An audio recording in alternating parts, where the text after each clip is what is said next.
Hi guys, welcome back to my YouTube channel. I am Guzzy and this is Chat with Guzzy. Let's just get right into this video. This video is dedicated to Ruthie. Yes, this video I'm going to be analyzing some things and I want you to come along with me because I am wondering what exactly is going on in baby girl's head. I saw Ruthie cry today and I was like, what exactly is going on here? Is it that Ruthie is delusional? Is she confused? Does she actually need to see a therapist? Or does she not know herself? Or is it that baby girl is trying to play a game? Because at this point, I really don't know what to say about Ruthie. And for me, those tears, I'm like, girl, I don't get why you are crying. But let me know your thoughts in the comment section below. Let's start from the beginning of this whole kasala. In my last video, I told you guys about the whole truth and dare thing that happened yesterday and how Ruthie was upset with Mayor because Wani had asked Mayor, pick or tell the house 3 ladies that you are attracted to, be honest. And Mayor had said Ruthie, he had called her first, then he had called Nelly, which we all know, and we know that Ruthie and Nelly are not in the best of, like they're not friends and all. On top, man matter. Then, thirdly, he has said Handi. And we also know that Ruthie and the twins, they are not in good terms. Yes, since after Ebuka said or exposed what she had said on Sunday about Wani being stingy and all, they have not been in good terms. We all know that. And when they won the custodian, it was obvious that, in fact, in their diary sessions, they had said it that if they were the custodians that Sunday that Ebuka had made that announcement, they would have been the ones to leave. Yes, it was not going to be any brainer. It was a no-brainer. It was going to be them. Now, the boy Mayor had gone ahead to mention Handi as the third girl that he likes in the house. And that was a thing for Ruthie. Yes. Before her diary session, she had spoken with Mayor and she had basically called off whatever they were doing. She had called it off that it was very disrespectful of him to actually state what he stated, that he could have not answered the question instead of going on to state what he had stated. Like, it was very disrespectful of him to actually say other names. And the boy had apologized and all, but I told her that, fine, since I've apologized, I didn't see it that way, but you want your space, you want me out of your space, you're done with it, no problem, your wish is my command. Now, don't forget that this same boy in his diary session has stated that he still likes Nelly and wants to pursue Nelly. So I feel like what she just did just gave the boy a way out. You know, this kind to Akukuma been the fine way to come out since you self you know. So I don't go that kind of thing. Well, in her diary session, she has said a lot of things. She cried. She has spoken about how she got disrespected last night, that she thought she could handle her emotions outside the house when things are hard and all that. She just disappears, does not pick her calls and all. She just basically disappears. But inside the house, she cannot do that. It's different inside the house, yes, because you get to wake up and see the same people every day. She spoke about how it is clear now in the house that if they want to get to her, all they need to do is to get the closest people to her and use them to hurt her. Yes, for her, that question, Wani asking that question, was an attack to her. I said on top of truth or dare. Sure, because earlier before our diary session, she was talking, and I think she was talking to Chinwe, and she was talking about how you think if it was Sean in that session, that look at Sean when he was asked, he did not call her name when it's obvious that he likes her. I'm like, girl, you need to come out of whatever illusion you are in. So they're talking that Sean will never disrespect Wani like that and call a name that he knows will offend her. So this boy calling Nelly and Handi, especially Handi's name, was what triggered her. And she was like that Handi had told her that she was tasteless because of Mayor. So why would Mayor call her name? Why would Mayor make her feel ignore why did Mayor not just ignore that question? I'm like, number one, I did not hear them call her tasteless. And peradventure they did not say it was all thanks to Mayor. I remember when they brought in Mayor, what they had said was, you say you no like the boy, he win custodian, you start to dey follow am about, say kiss the boy up and down. That was the statement they made relating it to Mayor. So how is it that they call you tasteless and you feel like them calling you tasteless was because of Mayor, was because of your choice for Mayor? For me, this analogy and ideology does not make any sense whatsoever. I feel like she needs to sit down and ask herself, am I going mad in Biggie's house? Do I need an exit? Because at this point, I don't understand what Ruthie is doing anymore. Yes. And then she was talking about how it was the direct attack to her from Wani, that when Wani had asked the question, she had told Mayor to be honest, and she knew that she was trying to get to her, that it looks like her world is crumbling, she feels empty. I'm like, I don't get, I don't get, I'm confused.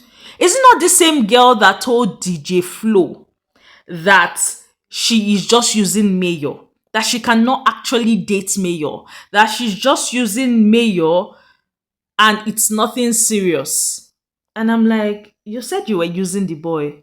How did we get from I'm using the boy to I feel disrespected, my world is crumbling, I am empty? On top use. She has spoken about how is only Doc that she has in the house that she can talk to. And I'm like, what happens to DJ Flo? What happened to Chinwe? I'm really not getting it. You cannot open to those people, because she was like, it's only Doc she can open up to. According to her, she says she does not smoke, but she just is using smoking as a distraction. I'm like, see, I'm sorry, this video I'm really coming for Ruthie because I really don't get what her problem is. Now she's claiming that she does not smoke, but smoking is to get away from everything happening, the distractions and all. If I'm not mistaken, these people shopped on Saturday. She had her quarrel with the twins on Sunday due to Ebuka's revelation. So how is it that they had shopped on Saturday morning and she had ordered for smoke, she had ordered for cigarettes, and they had brought the order? So how is it that you don't smoke but you ordered for cigarettes even before the fights and all, even before the things holding you back? Someone should make it make sense to me, because I don't understand. And according to her, she was not upset with the whole him picking Nelly thing and all, because with Nelly, she knew what she was getting into, that she had told Mayor that if he likes someone, he should let her know, because she likes to know where she is at each point in time. That she was not fighting with Nelly, but things just became strange. And she's the type of person that if you give her a certain vibe, she would take 10 steps back and all that. I'm like, it's all right. You are claiming that Nelly is the one giving you space. I mean, that started the whole thing with you. Nelly is claiming that it's you and all. Both of you at each end are doing see. They monitor me. They'll carry face. And Ruthie does it more. So I'm wondering. Well, let me move on from that. She stated that this whole thing that she had told Mayor to pick and choose between herself and Nelly, and basically because Suge was in the picture with Nelly and he had registered his presence, Mayor had no other option but to go for her. And that she knew she has even noticed that she and Mayor, they had an agreement, an arrangement. She had noticed that anytime Nelly is around them, or like just around, Mayor would try to get intimate with her, would try to get erotic with her, would be kissing her and all that, while looking at Nelly's direction. I say wahala. And according to her, she knew this. She had even told him that I know what you're doing. You're trying to get Nelly jealous, but I'm enjoying the game. So how is it now that you were enjoying the game, that you say you did not care about the game? Now is it that you have caught feelings? Because I really don't understand. I feel like Ruthie is blowing both hot and cold at the same time, and she needs to pick a side. Yes, she needs to let me know what her problem is. This kind of thing, you need to know what your problem is so that when thunder want to fire you, we know the side it's coming from. Because I really don't get all this. Well, her issue was with the whole Handi thing, him picking Handi and all. That is that one that pained her. That how will he pick Handi? Someone that told her that she was tasteless, was who he went ahead to pick. How would he do something like that? That he could have picked any other person. He could have picked Onyeka. That there was a time she was cooking in the kitchen and Toby, had come to meet her, telling her that with the way things are, she should go and collect her man from Onyeka and the rest. And when Mayor had come back, she had asked about the whole Onyeka thing, and he had said no, that himself and Onyeka were just talking and all. And I'm like, okay, your issue is that he picked Handi. That's your issue, and for you is disrespectful. But you are the same person that don't mind being used to make another woman jealous. You think when you present yourself like that, a man will take you seriously? No. I'm not getting how this girl is thinking. So I want to know if I'm the only one that feels like Ruthie really has a problem and she's not being honest with herself. Because I feel she has to be honest with herself first before we can all take her seriously. And she was like, that with the way things are now, it's obvious she's on the chopping block and all that. People have spoken to her to talk to Wanya and Handi, and she has said she would not, because it would look like she is begging them for votes, and she does not beg for votes. If the viewers feel like they don't want her in the house, they can take her out of the house. It's fine. They cannot vote. And if because of emotions, Wani and Handi decide to take her out, it's fine. I say, hey. And for me, that statement was her being very selfish, because this is not just you in the line right now. You're playing the game with someone else. DJ Flo is someone that does not have any issues with anybody in the house. And then you got into an issue which you are claiming that if the other party were mature enough, they would have come to you. You were the one that made that statement. And you are claiming that they would have come to you instead of going around the house shouting hater. When they had shouted hater, did they talk to you?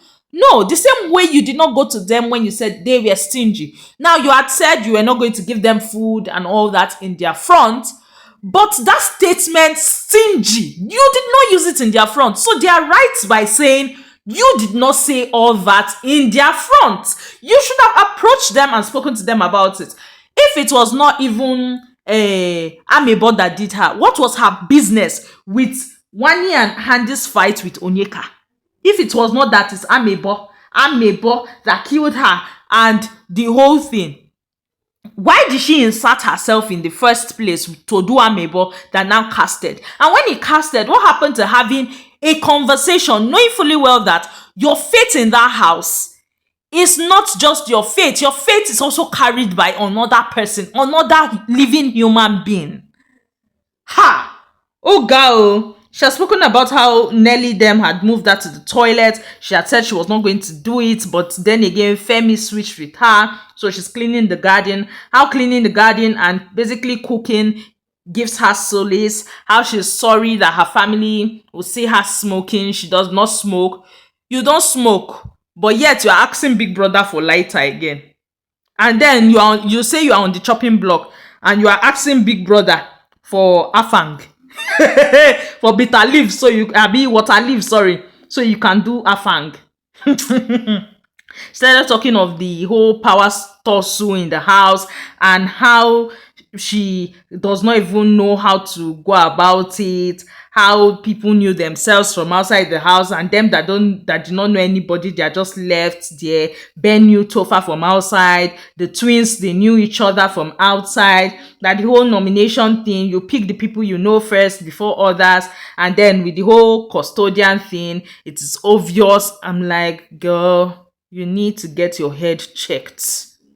You need to get your head checked. And that's how I feel about this whole thing. I feel like Ruthie is confused, and actually she needs to put, like, she needs to sit down and have a frank conversation with herself. I feel like she's lying to herself. Yes, so she also spoke about how she's not in the kitchen anymore, but some people keep calling her to cook for her, cook for them, and oh, how yesterday, the whole of yesterday, she spent it in the kitchen cooking. And I'm like, okay, they removed you from kitchen, and now you walked your way to the garden.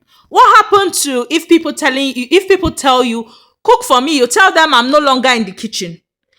You want to be in the kitchen, because I've seen severally where they don't even call Ruthie. Ruthie goes to the kitchen. So which one is they want me to cook for them? They are always calling me to the kitchen. I beg you, this girl needs no, I beg. But let me know your thoughts in the comment section below. I have spoken too much on top one particular girl. This video is dedicated to her and her not telling herself the truth. That's all I have for you guys on this particular video. Please share your thoughts in the comment section below. I love you all. Bye, guys.